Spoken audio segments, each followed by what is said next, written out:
نحمده ونستعينه ونستغفره ونعوذ بالله من شرور أنفسنا ومن سيئات أعمالنا.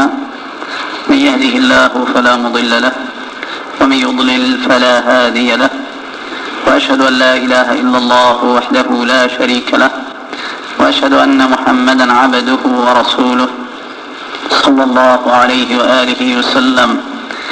يا أيها الذين آمنوا اتقوا الله حق تقاته ولا تموتن إلا وأنتم مسلمون.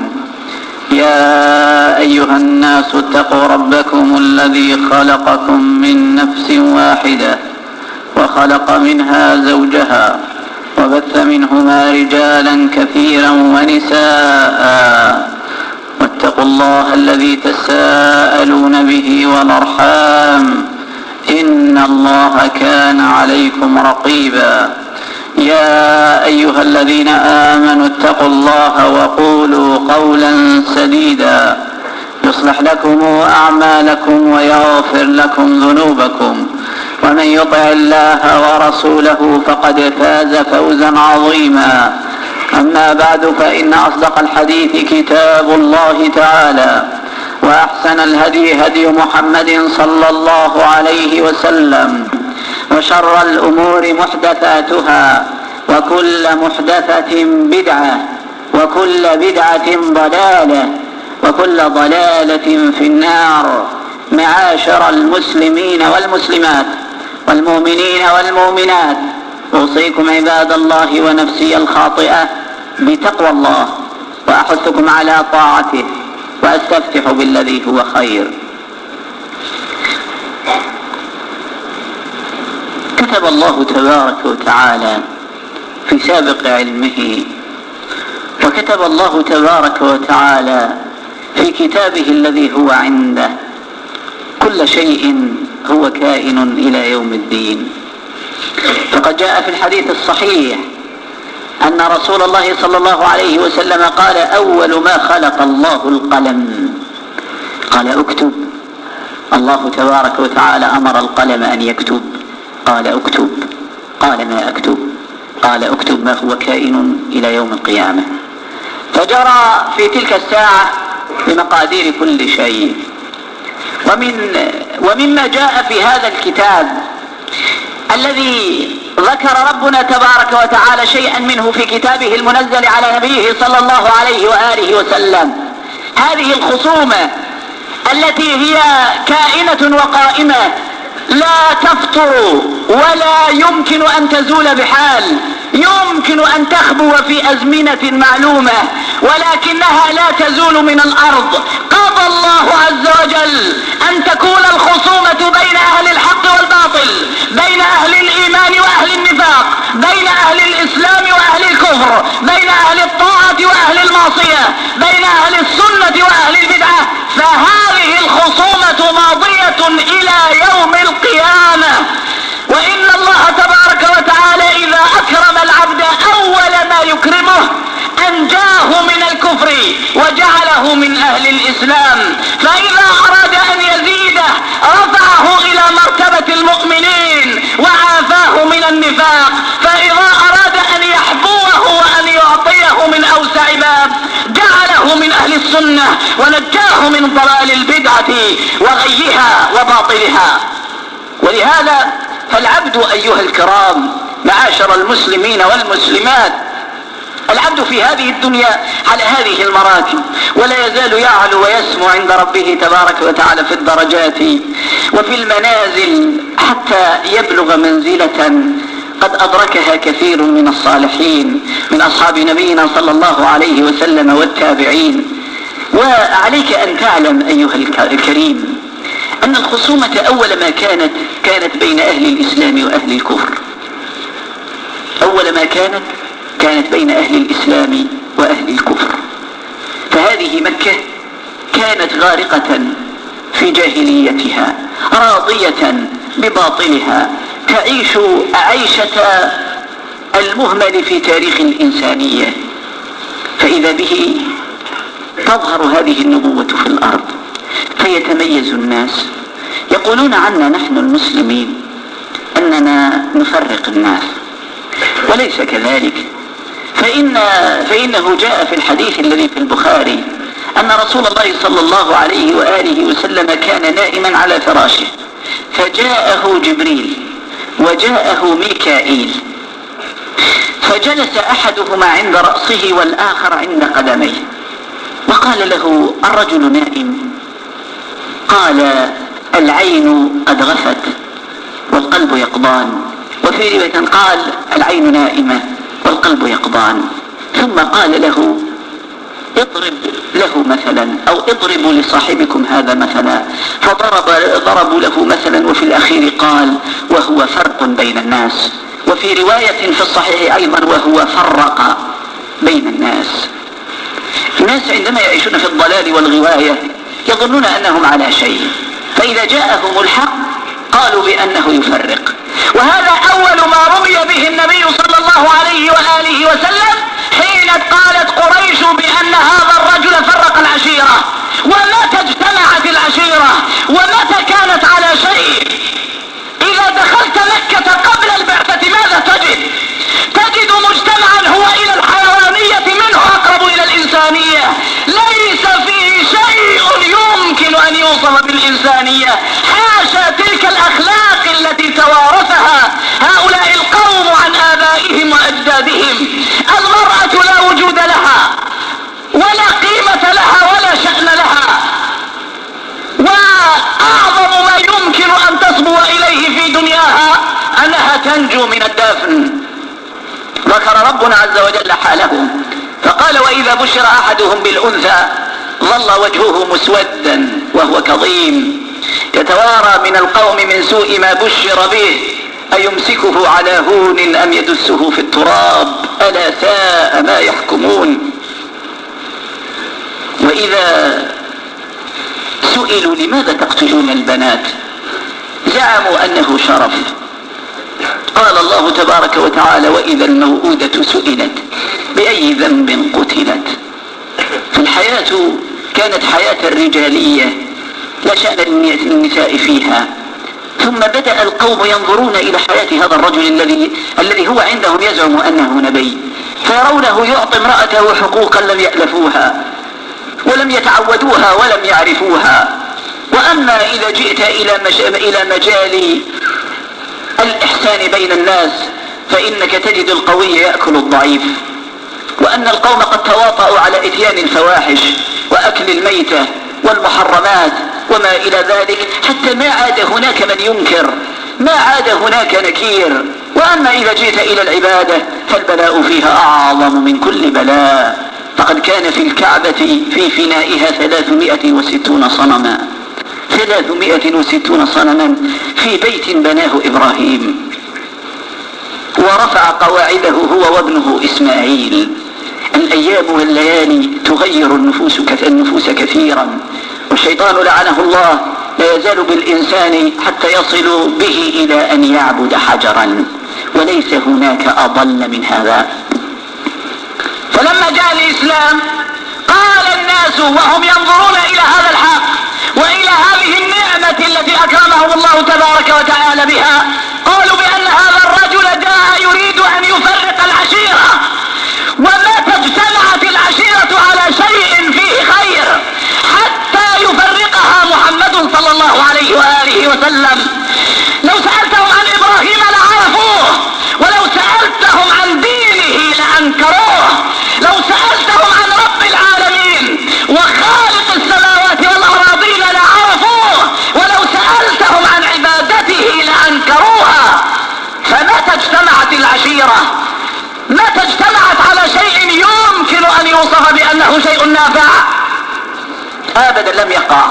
وجاء هذا النبي الكريم صلى الله عليه وآله وسلم، فأول شيء أكرمهم الله تبارك وتعالى به أنه قال لهم: يا عبادي أنتم أموات وقد أذنت بالحياة وأذنت لكم أن تكونوا من الأحياء.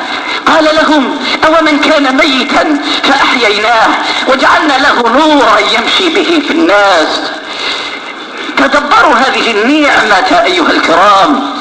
يقول لقريش والعرب من حولها، يقول لهم: أنتم أموات، والله تبارك وتعالى أراد أن يحييكم. هل هناك عاقل يرفض الحياة؟ وهل هناك عاقل يأبى أن يكون من الأحياء؟ نعم.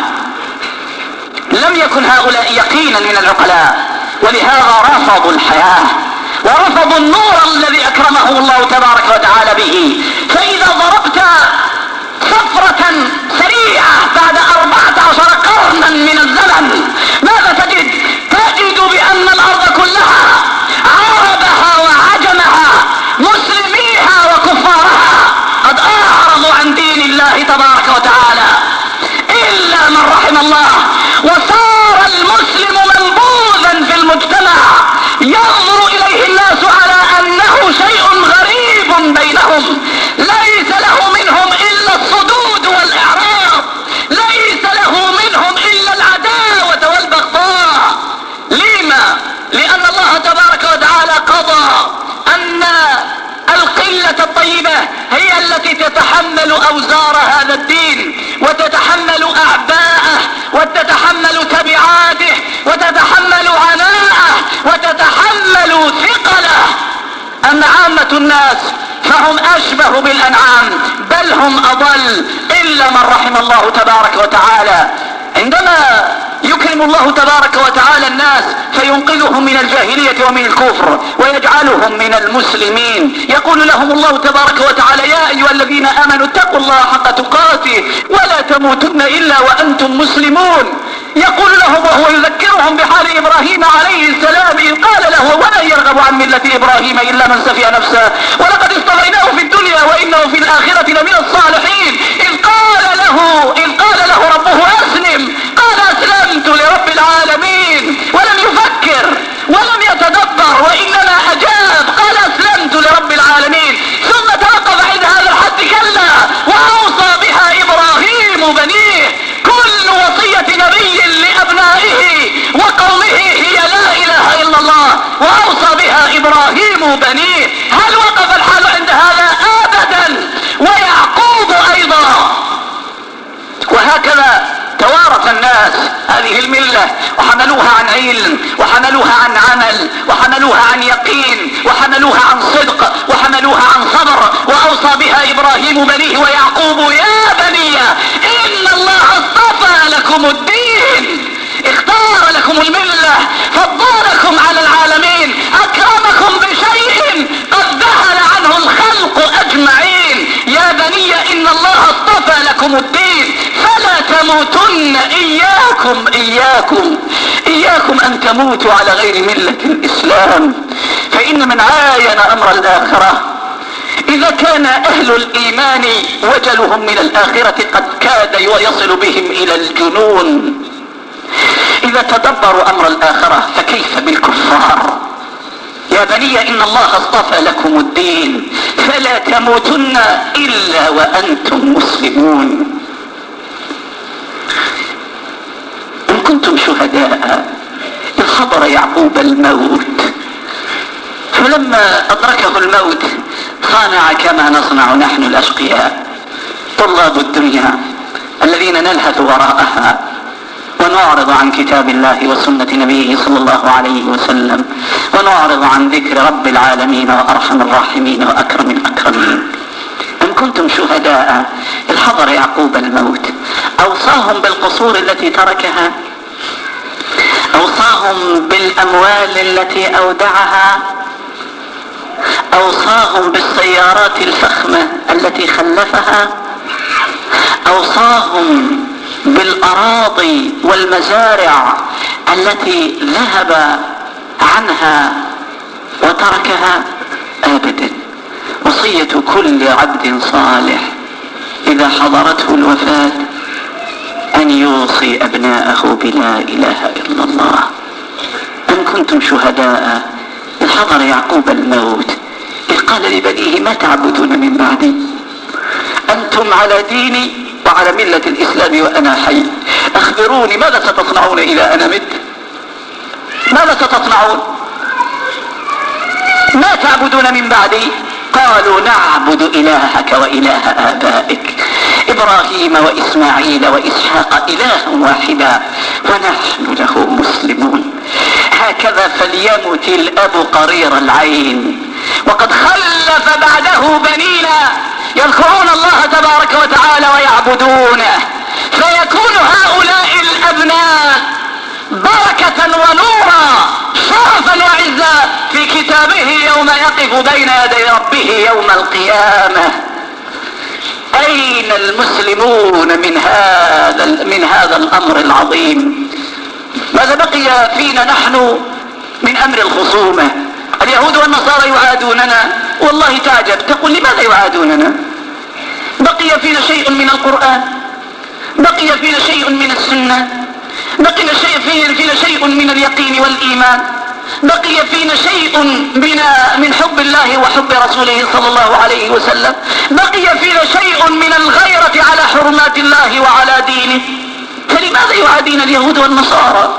يعادوننا على هذه الكلمة التي لازلنا نرددها وهي لا إله إلا الله، لأنهم يعلمون أنها هي أول كل شيء وأنها سبب كل شيء. فلأجل هذا عندما يدركنا رمضان ونحن في شهر رمضان، أول شيء ترتاع له ويثير همك وغمك أن الناس كلها تشتكي من رمضان. قال مالك؟ قال يا أخي ادخل الأسواق، النار مشتعلة. تقول النار مشتعلة في شهر رمضان، لما؟ قال الكاسب في رمضان. أهل الفطنة وأهل النباهة وأهل اليقين صحيح أنهم طلبوا الكسب، ولكن ليس الدينار الزائل ولا الدرهم الفاني، وإنما طلبوا كسب الآخرة، فأظمأوا نهارهم وأسهروا ليلهم وقرأوا كتاب ربهم وأطالوا ذكره وخرجوا بالصدقات على الفقراء والمساكين. ولقد رأينا كثيرا من أصحاب المال يبخلون على أصحاب الحقوق بحقوقهم. وعزة ربي ليأتين على الناس زمان يخرج الرجل من بيته ب100 دينار من الذهب فلا يجد من يقبلها. إذا كانت الصدقة هذه الأيام رخيصة والناس لا تقيم لها وزنا، فسيأتي عليها زمان يفيض فيه المال حتى لا يقبله أحد، فيخرج الرجل من بيته بالصرة فيها 100 دينار من الذهب فلا يجد مسكينا يعطيه هذه الصدقة، وتصير الحسنة عزيزة. فبادروا أيها الكرام، إن الأيام والليالي تصير بنا إلى اليوم الذي لا مرد له من الله. وأيقنوا أن من تثاقل عن العبادة اليوم ندم غدا، وأن من بخل بصدقته اليوم آسف غدا، ولا حيث لا ينفع الأسف. أقول هذا وأستغفر الله لي ولكم فاستغفروه إنه هو الغفور الرحيم. لله رب العالمين.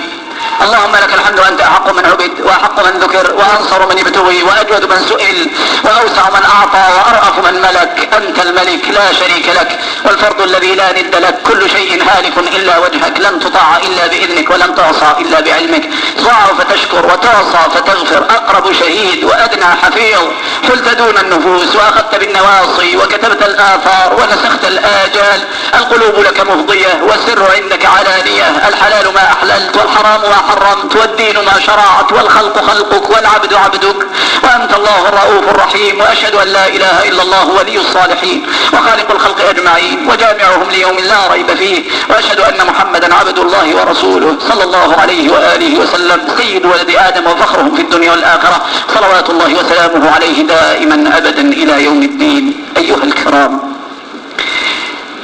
يمكن أن يقف الخطيب في شهر رمضان ويقول إن رمضان سيد الشهور، وإن الله تبارك وتعالى جعل أجر الصائم عليه سبحانه فلم يبينه، فقال لكل عمل لابن آدم أجر معلوم إلا الصوم، كل عمل ابن آدم له إلا الصوم فإنه لي وأنا أجزي به. ويذكر الحديث الطويل وأن خلوف فم الصائم أطيب عند الله من ريح المسك، وأن للصائم فرحتين، فرحة عند فطره وفرحة عند لقاء ربه. والأحاديث الواردة في هذا الباب كثيرة. مصيبة المسلمين اليوم ليست في تأليف الكتب فقط، ولا في وضع الرسائل، ولا في حفظ الأحاديث. مصيبة المسلمين اليوم في العمل، مصيبة المسلمين اليوم في تقوى الله عز وجل باللسان والقلب والجوارح. مصيبة المسلمين اليوم أن قلوبهم قست، وأهل القسوة أهل العذاب. والمسلم إذا قسى قلبه لم يعد فيه خير أصلا، لأن من رحمة الله عز وجل أن لا ينزل رحمته إلا في قلب رحيم. فإذا أدركنا من كل عام رمضان، ما الذي يغيره رمضان في حياتنا يا معاشر المسلمين والمسلمات؟ نكف ألسنتنا وجوارحنا عن الأذى، لا يقع هذا. نخلص الله عز وجل في نياتنا، بعيد هذا. نمتنع عن كنا نأتيه قبل رمضان أبدا. تمتنع بناتنا من التبرج والعري والسفور، بالعكس. وتسأل فيقول لك القوم صائمون. التاجر يبخس في المكيال والميزان، والجار يأكل ويترك جاره إلى جانبه جوعان، والفقير والمسكين تائه، والأرملة واليتيم لا يجد من يعول. ما بال القوم صائمون؟ الأمة في صخب ولغط، والناس يبلغ بهم الحال إلى سب الله وسب الدين وسب المسلمين. فإذا قيل له ما له قال صائم. يسب الله صائم، يسب الدين صائم. هذا هو الصيام، هذا هو الصيام. هكذا كان رسول الله صلى الله عليه وسلم، هكذا كان يصوم أصحابه رضي الله تعالى عنهم. الناس كانوا في أيام النبي صلى الله عليه وسلم ينتظرون رمضان، ينتظرونه انتظار المشوق، فإذا أقبل عليهم أكرموه، ولا يزالون ضنينين بخلاء بأيامه ولياليه، حريصين على ما ينفعهم، حتى إذا انقضى رمضان خرجوا منه كيوم ولدتهم أمهاتهم، فإذا حملوا سيوفهم وخرجوا إلى مشارق الأرض ومغاربها بانت لهم الأمم، وذلت لهم الملوك، وانصاعت لهم الجيوش. بدر كانت في مكة، كانت في رمضان، عفوا، بدر كانت في رمضان، وما أدراك ما بدر. وفتح مكة كان في رمضان، وما أدراك ما رمضان. ووقعة عين جالوت بين المسلمين والتتار كانت في رمضان، وما أدراك ما رمضان. ووقعة بلاط الشهداء كانت في رمضان، وما أدراك ما وقعة بلاط الشهداء. أمة خالعة ذليلة راضية بالهوان، ثم تزعم أنها تصوم. لقد بلغ من هوان رمضان على المسلمين أن يسب الله ويسب دينه في شهر رمضان، ثم بعد ذلك نقول أننا صائمون. منذ ساعة أو قريب من ساعة حدثني أحد الإخوة وقال أن هذا الخبر قد تواتر وفيه عبرة. ذكر أن أحد إخواننا من المتدينين، يعني من أهل الغربة ومن أهل الوحشة، قال ركب الحافلة فجلست إلى جواره بنت من بنات المسلمين مبتلات بهذا العري وهذا التبرج الفاضح. فلما جلست إلى جواره، وفي إخواننا طبعا شيء أو كثير من الغيرة على حرمات الله، فهو وجد في نفسه، فلما وجد في نفسه قال للسائق: هذا في زمانكم، أنا لا أحدثكم عن زمن الصحابة أو التابعين، العبر تمرون عليها بالليل والنهار وأنتم عنها معرضون. فقال للسائق: أوقف الحافلة، أريد أن أنزل، أنا لا أحتمل. فقامت الفتاة وأخرجت الهاتف وقالت: خذ الهاتف واتصل بربك، قل له أن يحجز لي مكانا في جهنم.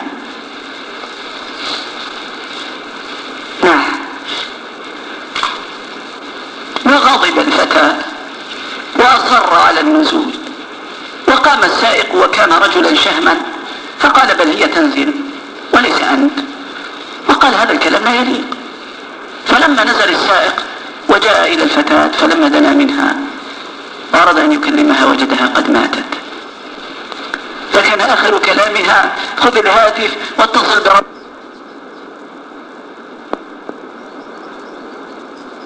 إذا نظرنا إلى حالنا نحن المسلمين وجدنا أنفسنا أبعد ما نكون عن التزام الإسلام فيما بيننا، وإذا نظرنا إلى عدوان اليهود والنصارى علينا فإننا نجد من ذلك الحال مصائب لا يمكن أن تحصى. والله منذ أسبوع أيها الكرام أكلم بعض إخواننا في باريس، أكلمهم، تدرون مما يشتكون؟ والله ما اشتكوا لا من ظلم اليهود ولا من عسف النصارى ولا من أذية المشركين ولا من ضيق العصاة والمذنبين. يشكون في المسجد، يشكون ماذا؟ يشكون الفرقة. سبحان الله، ما بال هذه الأمة وماذا تريد؟ ما الذي دهاها وما الذي أصابها؟ لماذا تعيش هذه الحياة النكدة؟ لماذا اختارت الضيق وقد وسع الله عليها؟ لماذا اختارت العذاب وقد وعدها الله بالرحمة؟ لماذا اختارت الذل وقد أكرمها الله بالعز؟ لماذا اختارت الفرقة وقد وعدها الله عز وجل بالاجتماع والتمكين؟ لما؟ ستجد السبب واحدا لا ثاني له. تدرون ما هو أيها الكرام؟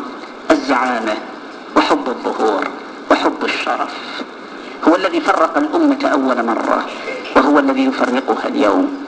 ووالله لو أن المسلمين أقبلوا بعبودية صادقة على الله وذكروا في أنفسهم ذنوبهم ومعاصيهم لاجتمعوا في ساعة من نهار وما اختلفوا بعدها. لكن حب الدنيا وحب الشرف وحب الذكر قسم ظهور العابدين، فما بالك بظهور العاصين. ثم في الأخير هناك أيضا حقيقة يجب أن تدركوها أيها الكرام، أنك إذا أقبلت أيها الطيب وأقبلت أيتها الطيبة على مائدة الطعام، فأريدك أن تذكر معي في تلك الساعة وأنت تأكل ما لذ وطاب من الطعام، اذكر المسلمين المشردين في أرض فلسطين والذين لا يجدون طعاما ولا شرابا ولا مأوى، واذكر المشردين والمطاردين والخائفين من المسلمين في أرض الأفغان الذين أخرجوا من ديارهم بغير حق إلا أن يقولوا ربنا الله. وإذا أقبلت على طعامك وشرابك ووجدت له لذة فلتأتي تلك الغصة وتقول لك أيها الغافل اذكر إخوانك في أرض الشيشان حيث يقتل النساء والأطفال وتحرق جثثهم، لا يجدون مأوى ولا يجدون طعاما ولا يجدون شرابا ولا يجدون مجيرا. اذكر إخوانك في كل مكان، ثم تعال حدثني عن حلاوة الطعام عند الإفطار، فإنك لن تجد له معنى. فمن كان قلبه عامرا بهذا فهو مؤمن حقا، مؤمن يستشعر هموم المسلمين ويحمل همومهم في نفسه. وأما الذين إذا أقبلوا على الطعام نسوا حتى جيرانهم بجوارهم فهؤلاء والله ليس لهم من صيامهم إلا الجوع والعطش. ورحمة الله ورضوانه على الإمام الصحابي الجليل العالم العامل العابد الزاهد الذاكر الذي لم تكن تأخذه في الله لومة لائم، سيدنا أبو ذر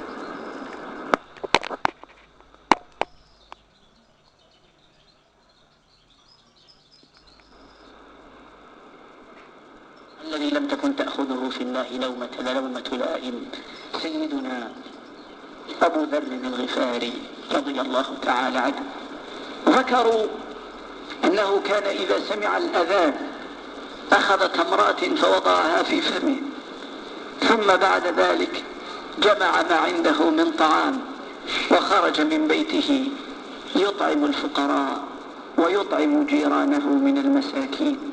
ففي يوم جاء وطرق الباب على رجل من جيرانه فلما رحب به وأدخله البيت، فلما أدخله البيت وأجلسه قال: مرحبا بصاحب رسول الله صلى الله عليه وسلم، جئت في هذه الساعة، أريدك أن تشاركني طعامي. وكان أبو ذر قد حمل معه صرة فيها شيء من التمر، فلما وضع الرجل الطعام وضع اللحم والخبز والفواكه والطيبات، قال: فاستحيا أبو ذر وأطرق، فقلت: ما بك يا أبا ذر؟ فقال: إنما جئتك أريدك أن تشاركني إفطاري. ثم بعد ذلك جعل يبكي، فقلت: ما الذي يبكيك يا أبا ذر؟ قال: والله يا صاحبي، لقد كان لنا رسول الله صلى الله عليه وسلم حقا. قلت: وكيف ذلك؟ قال: والله كان يأتي عليه رمضان لا يجد ما يفطر عليه إلا تمرات، وربما لم يجد التمرات فيحسو حسوات ثم يخرج إلى المسجد يصلي. فأطرق الرجل يبكي، ثم حمل ما كان على مائدته من طعام إلى بعض الفقراء فواساهم به. إنا لله، ما أقسى قلوبنا.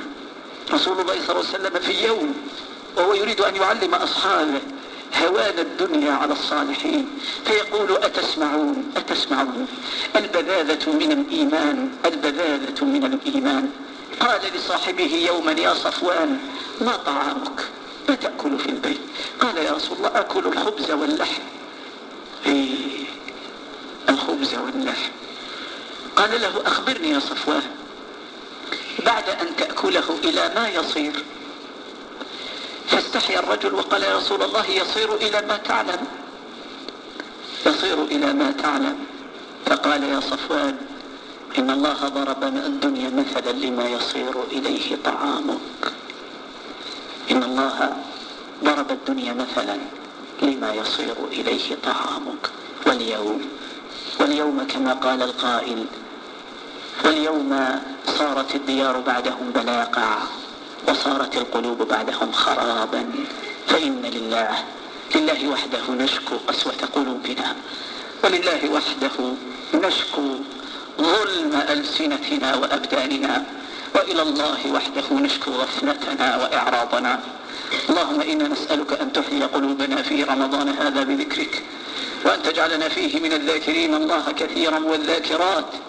اللهم إنا نسألك أن تجعل رمضان هذا زيادة لنا في كل خير، وأن تعيننا فيه على كل خير، وأن تيسر لنا كل بر، وأن تكرمنا فيه بأن تعتق رقابنا ورقاب آبائنا وأمهاتنا وإخواننا وأخواتنا من النار. اللهم إنا نسألك أن تهدينا وتهدي بنا، وأن ترشدنا إلى ما فيه خيرنا وصلاحنا، وأن تعيننا على طاعتك بفضلك ومنك وجودك وكرمك يا أكرم الأكرمين. اللهم اقسم لنا من خشيتك ما تحول به بيننا وبين معصيتك، ومن طاعتك ما تبلغنا به جنتك، ومن اليقين ما تهون به علينا مصائب الدنيا. ومتعنا بأسماعنا وأبصارنا وقوتنا ما أحييتنا، واجعله الوارث منا، واجعل ثأرنا على من ظلمنا، وانصرنا على من عادانا، ولا تجعل مصيبتنا في ديننا، ولا تجعل الدنيا أكبر همنا ولا مبلغ علمنا، ولا تسلط علينا بذنوبنا من لا يخافك ولا يرحمنا. اللهم اجعل بلدنا هذا آمنا مطمئنا سخاء رخاء وسائر بلاد المسلمين، وارفع عن بلدنا هذا الوباء والبلاء والغلاء، واجعلنا فيه من الشاكرين. اللهم اختم بالباقيات الصالحات أعمالنا. اللهم إنا نسألك أن تنصر المسلمين في أرض الشيشان، ونسألك أن تنصر المسلمين في أرض الأفغان، ونسألك أن تنصر المسلمين في أرض فلسطين، ونسألك أن تنصر المسلمين في أرض كشمير، وأن ترد اليهود والنصارى خاسئين داحرين. اللهم اجعل عليهم دائرة السوء. اللهم مجري السحاب ومنزل الكتاب وهازم الأحزاب. اللهم اهزم أمريكا وأولياءها.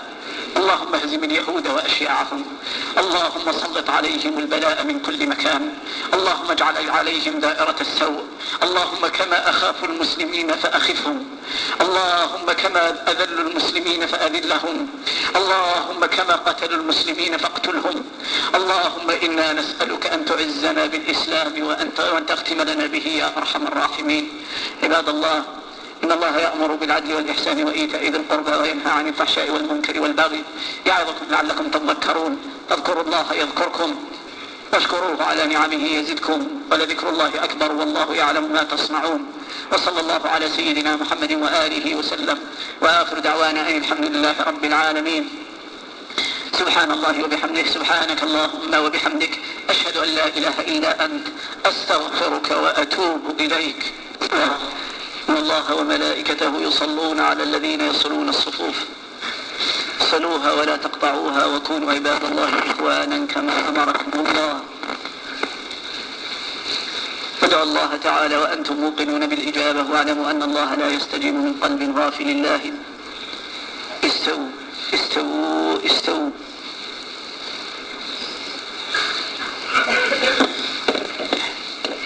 الله أكبر.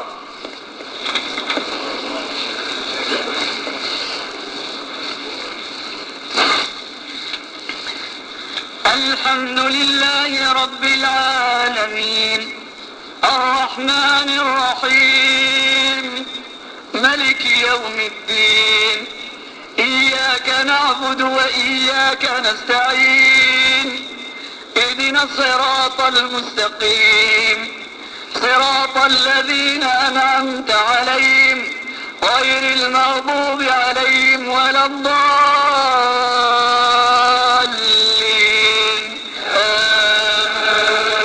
آمين. وقال الذي آمن يا قوم اتبعون أهدكم سبيل الرشاد. يا قوم إنما هذه الحياة الدنيا متاع وإن الآخرة هي دار القرار. من عمل سيئة فلا يجزى إلا مثلها، ومن عمل صالحا من ذكر أو أنثى وهو مؤمن فأولئك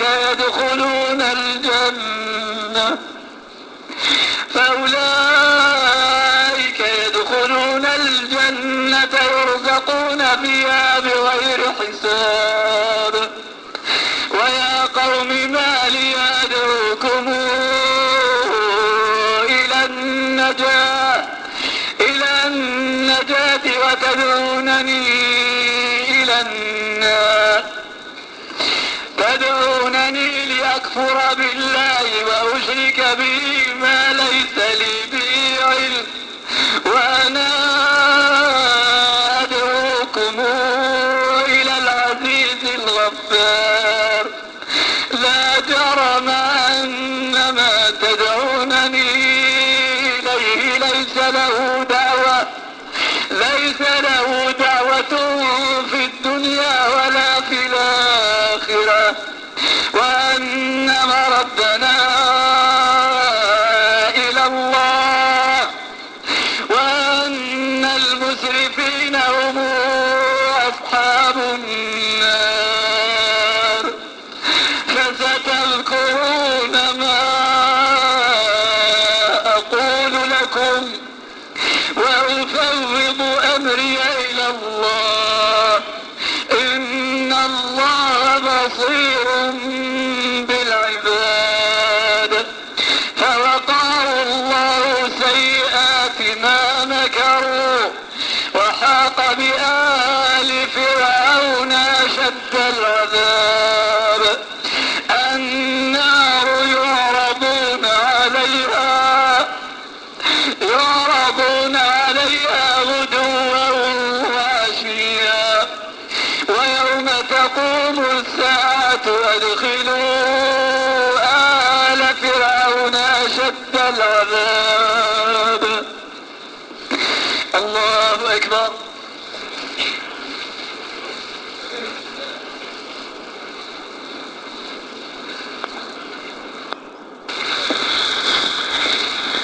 الحمد لله رب العالمين الرحمن الرحيم ملك يوم الدين. إياك نعبد نعبد وإياك نستعين اهدنا الصراط المستقيم صراط الذين أنعمت عليهم غير المغضوب عليهم ولا الضالين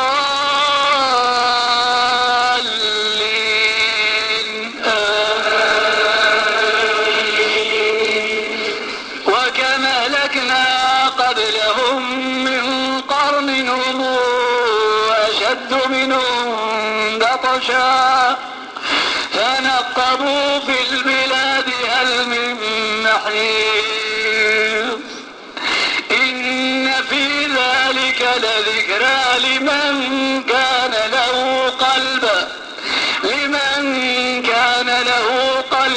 والقى السمع وهو شهيد ولقد خلقنا السماوات والأرض وما بينهما في ستة